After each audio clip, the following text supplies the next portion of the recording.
Thank you very much. Alam niyo mga kaibigan, kanina pa ho kami nagkukwentuhan ni Sharon. Halos, I guess, isa kami o dalawa kami sa mga dapat nang magpasalamat sa lahat po ng natatanggap naming blessings. Pero kay Sharon, how I wish, sana, if not this year, 1994, she'll get married again.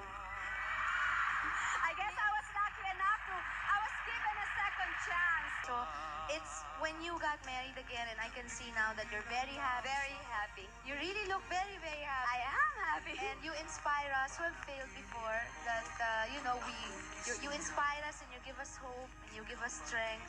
So for that alone, we thank you and we love you more. But mga kaibigan, more than anything else, Ate V is one of the very few actresses that I really have always looked up to. Thank and, you.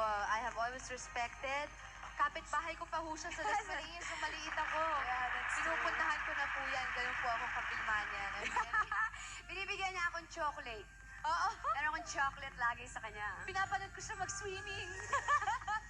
That was before, 3 years ago, right? Mga 2. 3 years. Hindi masyadong obvious eh. Anyway, Ate V, thank you so much for guesting, Thank you for very greeting me on my much. birthday. But also, I want to invite them also